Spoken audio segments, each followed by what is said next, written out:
نحمدہ ونصلی ونسلم علی رسولہ الکریم اما بعد۔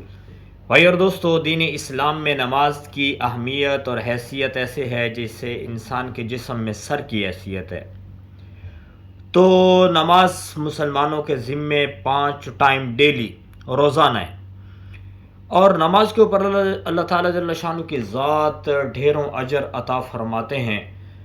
تو نماز کا مکمل اور صحیح طریقے سے اجر حاصل کرنے کے لیے، جیسے نماز کے اندر خشوع اور خضوع ضروری ہے، وہیں پہ نماز کے اندر جو ہم الفاظ پڑھتے ہیں جس کو ہم قراءت کہتے ہیں، دین نماز کے جو ارکان ہیں ان میں سے ایک رکن قراءت ہے۔ تو نماز میں جو بھی ہم الفاظ ادا کرتے ہیں، اگر ان کو ہم صحیح طریقے سے پڑھیں گے تو اس کے اوپر ہمیں نماز کا پورا اجر ملے گا۔ جیسے حدیث کے اندر آتا ہے کہ ایک نمازی نماز سے فارغ ہوتا ہے، نماز پڑھ کے فارغ ہوتا ہے، اور اس کو بس اوقات نماز کا 8واں حصہ ملتا ہے، بس اوقات چھٹا، چوتھا، تیسرا، ایسے اجر ملتا ہے۔ تو یعنی نماز کو جب صحیح طریقے سے ادا کیا جائے گا، اس کے الفاظ جو اس میں پڑھنے ہیں وہ بھی مکمل طور پر تجوید کے ساتھ ٹھیک ہوں گے، اور خشوع و خضوع بھی ہوگا، تو اس کے ذریعے سے نماز کا پورے طور پہ اجر ملے گا۔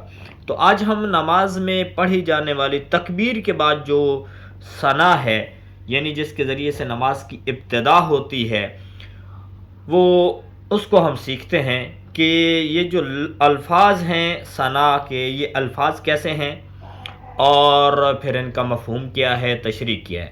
تو سب سے پہلے ہم الفاظ کو دیکھتے ہیں۔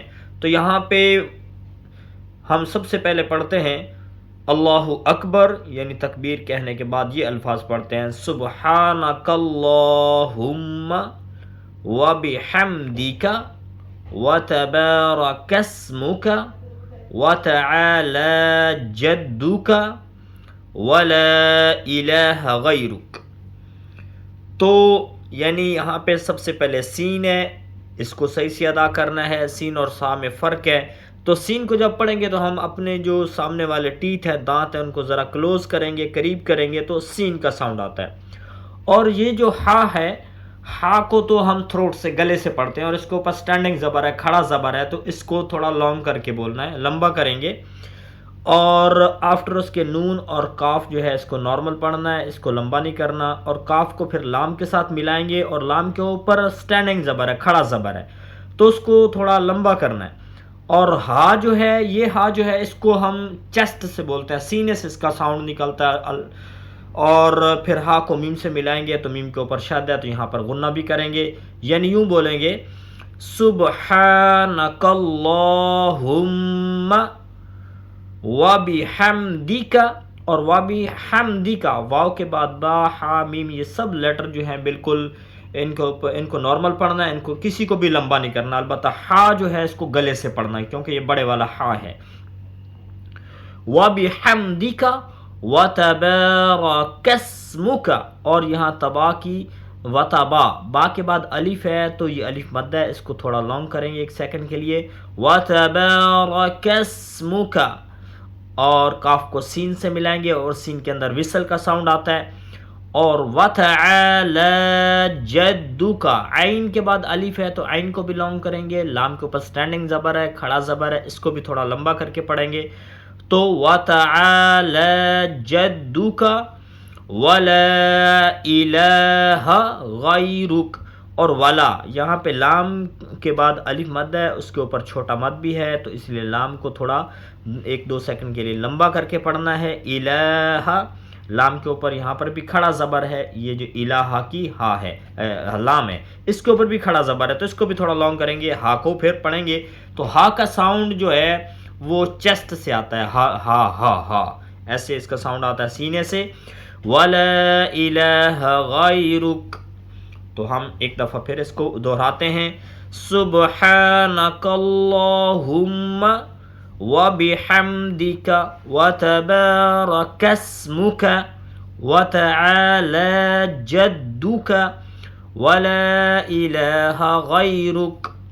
تو یہ الفاظ ہیں ثنا کے، اس کو الفاظ کو صحیح سے سیکھ لینا ہے۔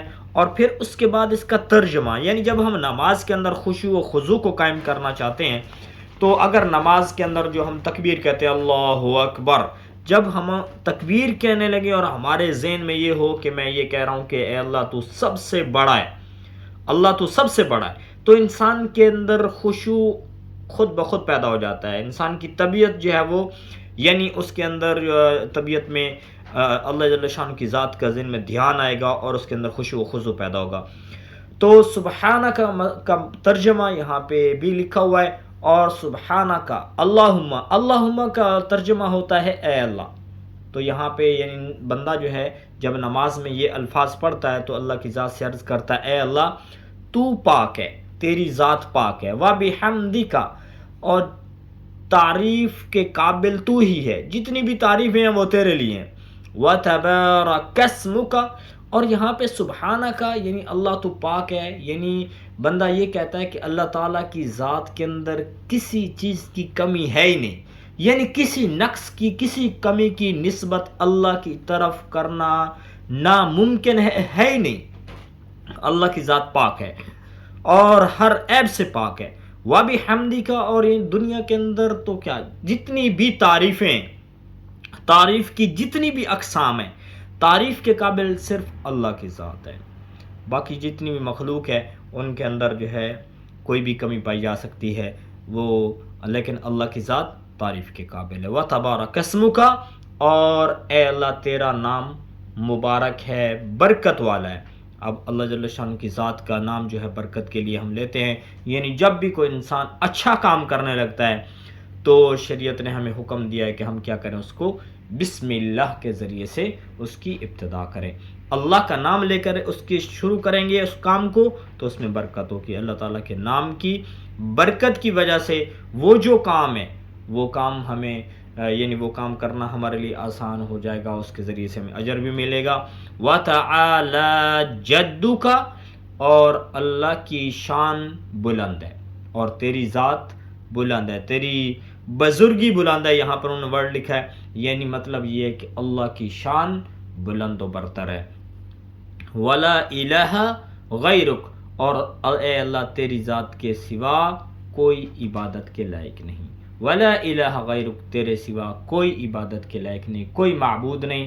تو یعنی یہ جو الفاظ ہیں جب ہم تکبیر کے بعد ثنا کو پڑھتے ہیں تو اس کے الفاظ کو بھی درست کرنا اور اس کے مفہوم کو ذہن میں جب ہم لائیں گے، اے اللہ تو پاک ہے، تو تعریف کے قابل ہے، تیرا نام برکت والا ہے، تیری شان بلند ہے، تیرے سوا کوئی عبادت کے لائق نہیں. جب انسان اس طرح سے نماز ادا کرے گا تو اس نماز کا اس کو مکمل طور پہ جو اجر ملنے والا ہے، جو نماز کے اوپر اللہ اجر عطا فرماتے ہیں، وہ اس کو اجر ملے گا.